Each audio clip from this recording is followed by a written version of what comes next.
El libro de Segunda de Samuel. Mire el video de Primera de Samuel, donde presentamos a los tres personajes principales del libro: Samuel, Saúl y David.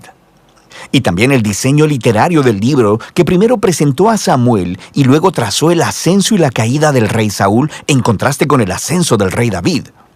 Segunda de Samuel nos cuenta la historia de David como rey de Israel, y en dos movimientos.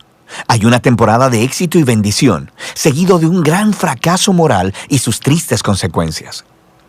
Y luego, el libro termina con una bella conclusión que reflexiona en lo bueno y lo malo en la vida de David, generando la esperanza de un futuro rey que vendrá de su linaje.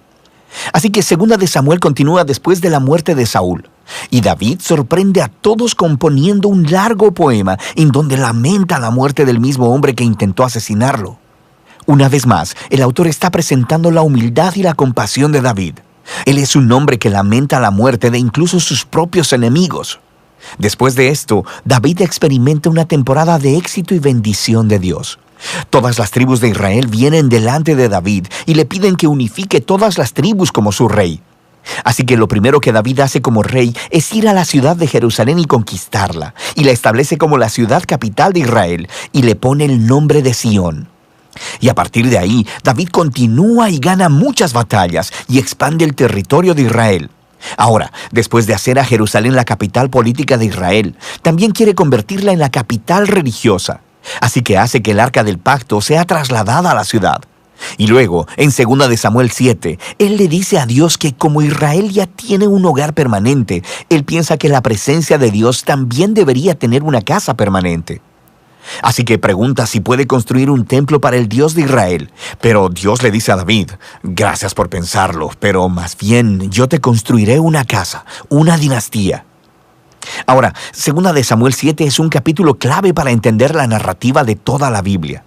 Porque aquí Dios le hace una promesa a David que de su descendencia como rey vendrá un rey que construirá el templo de Dios aquí en la tierra y establecerá un reino eterno. Y esta es la promesa mesiánica a David que se retoma y desarrolla en el libro de Salmos y también en los libros de los profetas. Y este rey se conecta con la promesa de Dios a Abraham. El futuro reino mesiánico será la manera en que Dios traerá su bendición a todas las naciones. Y es aquí, en medio de toda esta bendición divina, que las cosas salen horriblemente mal. David comete un error fatal. No fatal para él, sino para un hombre llamado Urías, uno de los mejores soldados de David. Desde su terraza, David mira a Betsabé, la mujer de Urías, tomando un baño. David la busca, se acuesta con ella y la embaraza. Y luego trata de encubrir todo, asesinando a Urías y casándose con ella. Es simplemente horrible. Así que cuando David es confrontado por el profeta Natán acerca de todo esto, él inmediatamente reconoce todo lo que ha hecho. Es quebrantado, se arrepiente y pide perdón a Dios, y Dios lo perdona. Pero Dios no quita las consecuencias de las decisiones de David. Y así como resultado de su horrible elección, la familia de David, su reino, se desmorona. Y eso hace de esta sección una historia trágica como la de la caída de Saúl. Los hijos de David terminan repitiendo los errores de su padre, pero de maneras aún más trágicas.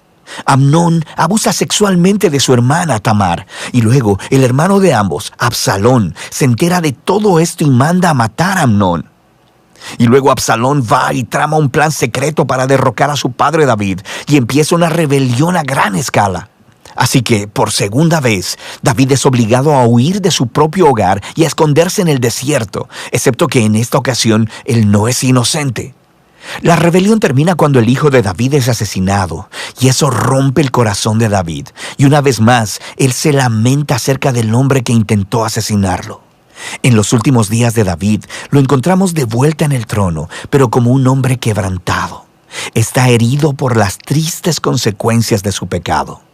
El libro concluye con un bello epílogo, con historias que están en orden cronológico, pero tienen un diseño literario simétrico realmente genial.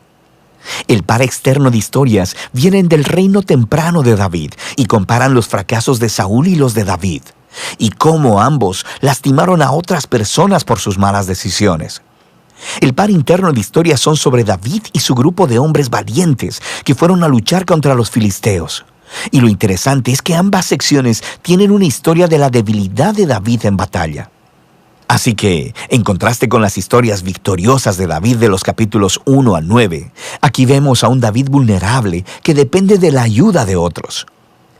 El centro del epílogo tiene 2 poemas que funcionan como memorias, y David reflexiona en su vida. Y él recuerda los tiempos donde Dios en su gracia lo rescató del peligro. Y él mira estos como momentos en los que Dios fue fiel a su promesa de pacto hacia él y su familia. Ambos poemas concluyen al recordar la esperanza de la promesa de Dios de un rey venidero que establecerá ese reino eterno. Ahora, estos poemas y la promesa de Dios están conectados al poema de Ana al principio del libro. Y así, estos pasajes claves del principio, los del centro y los del final del libro, unifican todos los temas del libro.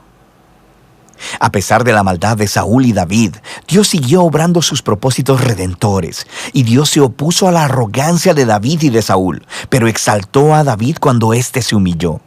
Así que la esperanza futura de este libro va mucho más allá que David mismo. Mira hacia el futuro, al rey mesiánico, que un día traerá el reino y la bendición de Dios a todas las naciones. Y de eso se trata el libro de Samuel.